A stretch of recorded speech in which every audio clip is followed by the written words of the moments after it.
An hour later, Bidemi returned with an elderly man who apparently was a juju man.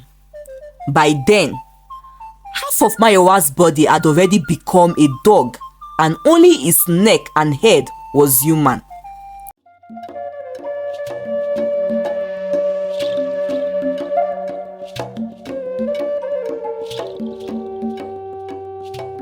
Welcome to Iyagba's Epic Tales.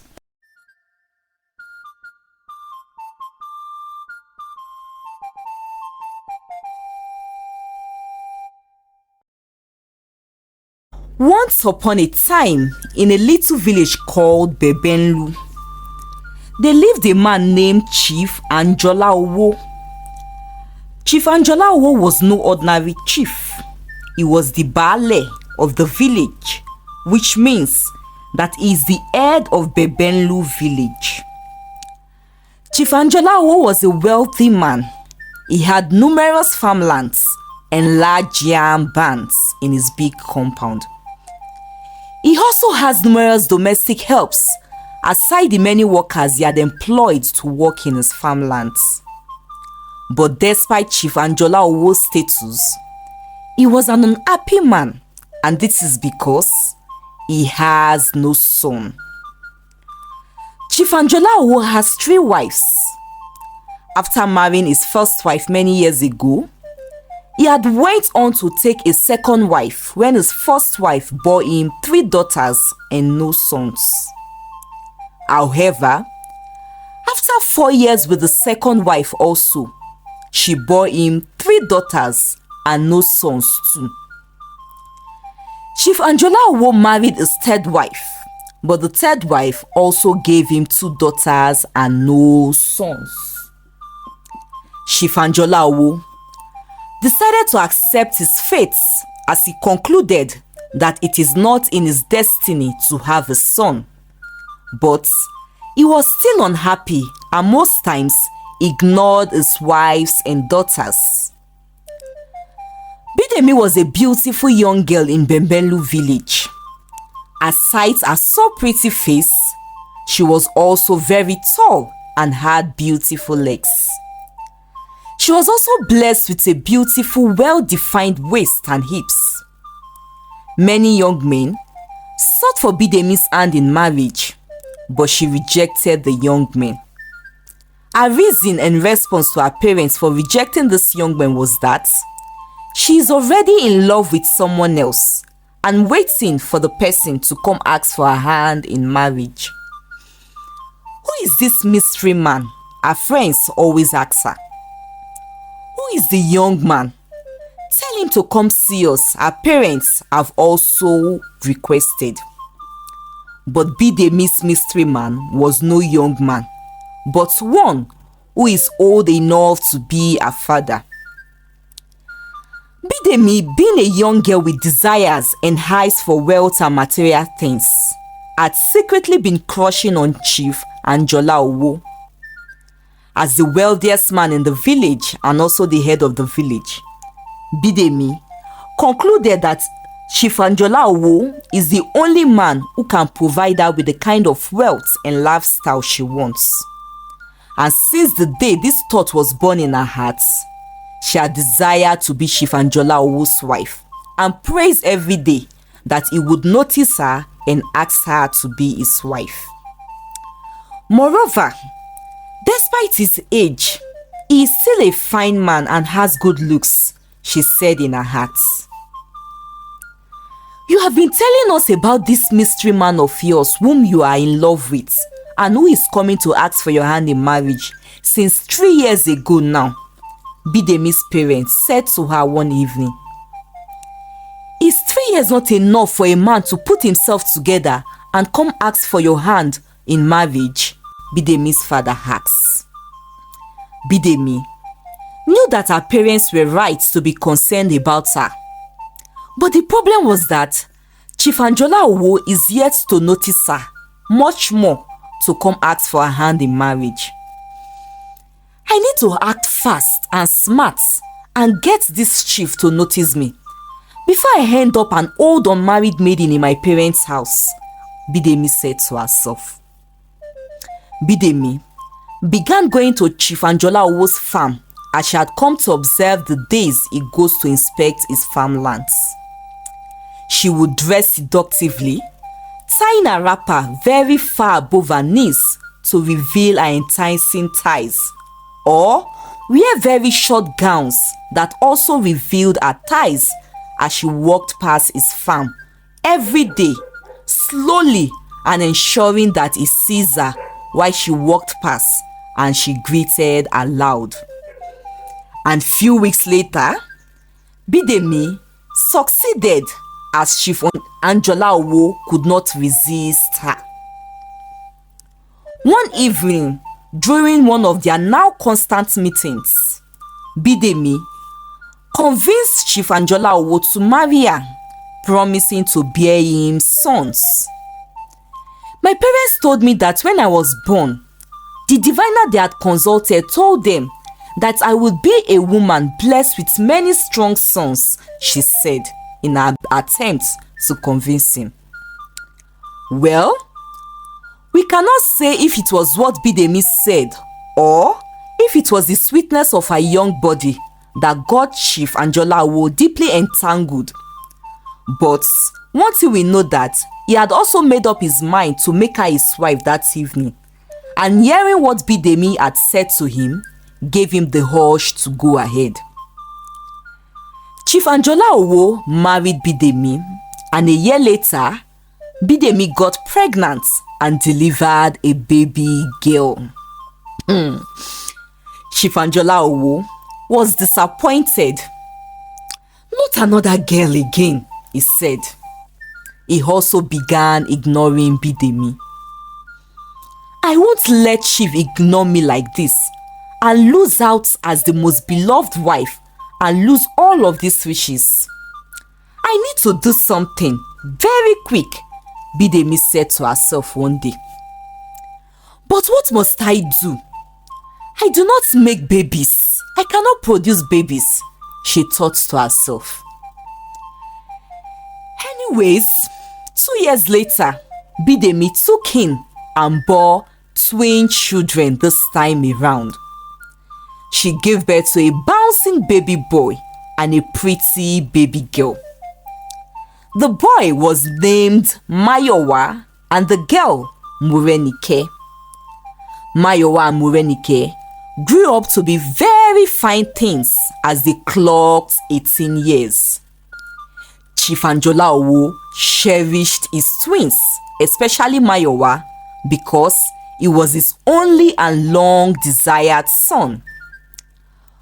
Morenike, though also quite beautiful, like her mother, but was nothing like her mother. She was calm, soft-spoken, and well-behaved. However, her twin brother Mayowa was different and strange. Mayowa gets angry at every slight provocation or discomfort, and when he is angry, he would growl and make sound like that of a dog. He would also attack whoever got him angry and bite the person, leaving a very deep bite on the person's skin. At first, when he started exhibiting this attitude while he was growing as a child, everyone ignored him and considered his biting attitude as that of one of those growing toddlers who bites as they began developing some teeth, and believed that it would stop as he grows.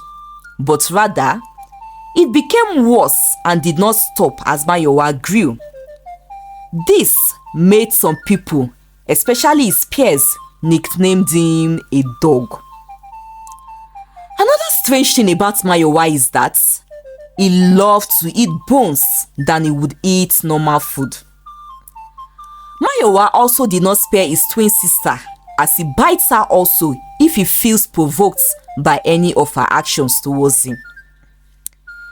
This attitude of Mayowa got his father worried and concerned, as there were constant complaints from parents of whose children Mayowa had beaten. Chief Angelo Owo thought of the nickname the villagers had given his son. Indeed, he behaves like a dog, Chief Angelo Owo sighed. One day, Morenike was returning from playing with her friends.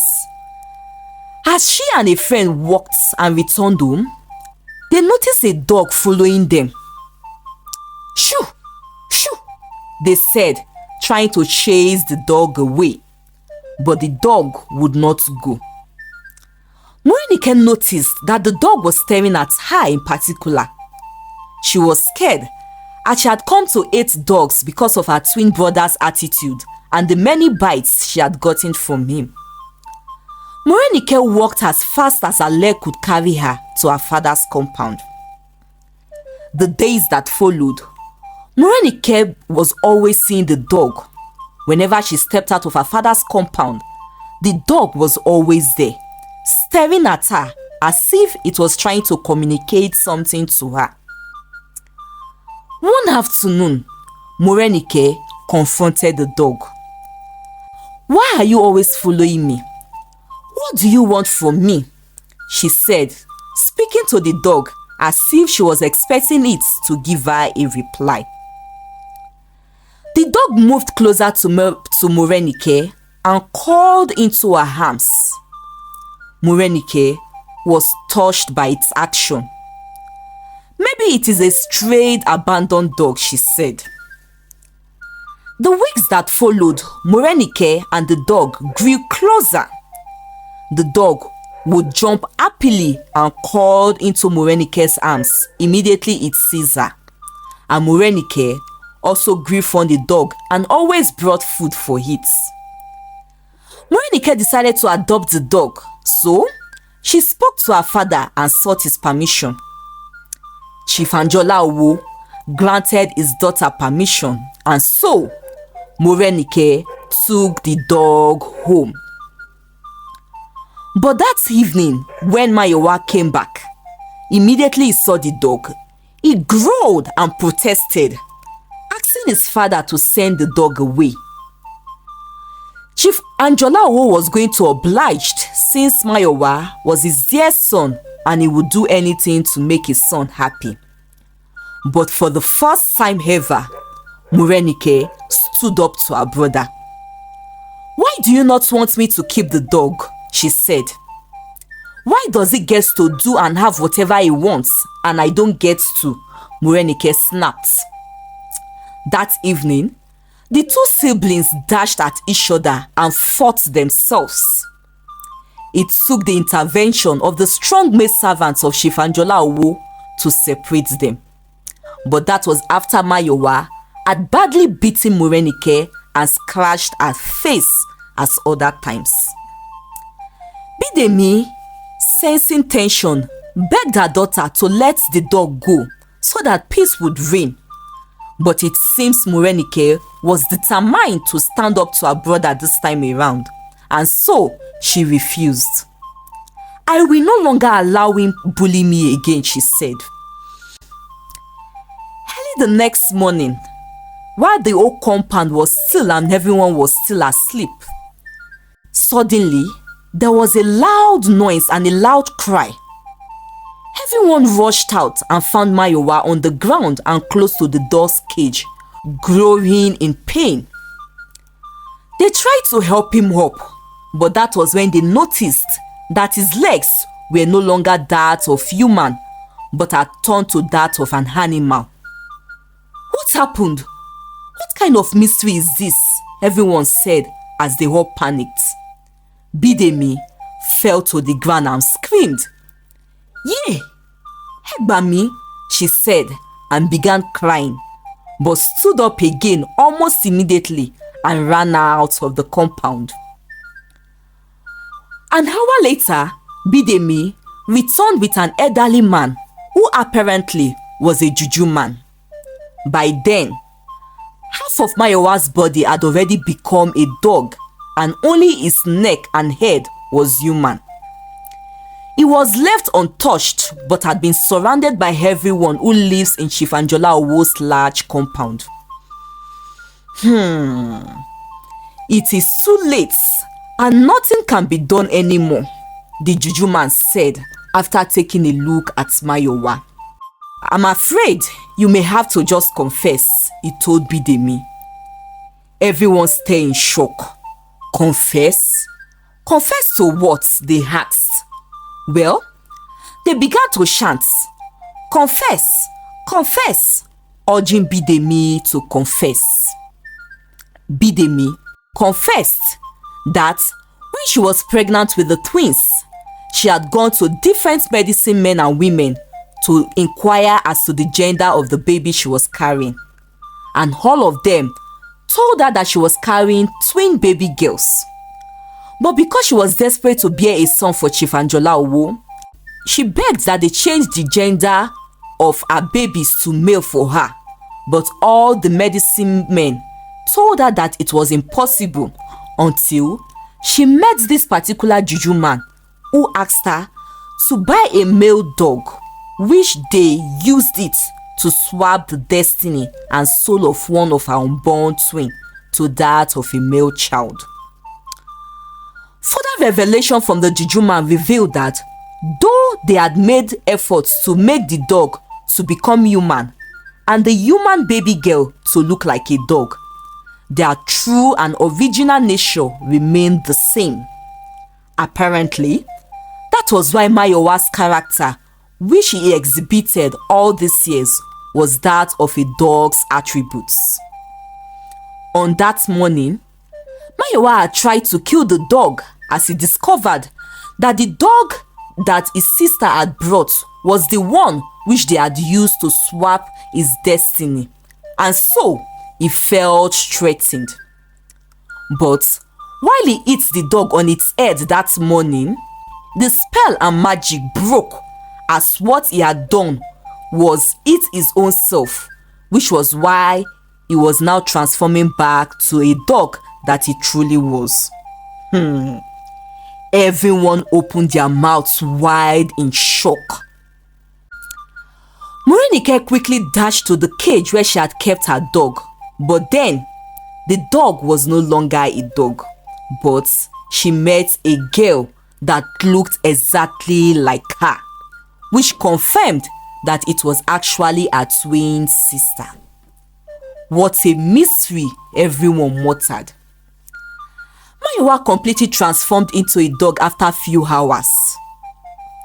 Bidemi, the juju man and the dog were banished from the village and left at the border of the evil forest. Cleansings were made to purify Morenike's real twin sister. But then, Chief Angelo and Bidemi's story served as lesson to everyone in the village, reminding them of the consequences of desperation and unhealthy desires. They also learned to appreciate every child from that day, irrespective of the gender of the child, and to also guide their hearts against people who would sought to take advantage of them because of their overly desire to get a particular gender of children. The end. I hope you enjoyed the story and have learned a thing or two from it. I would love to know. Please leave a comment. Thank you for watching and see you in our next video. Bye.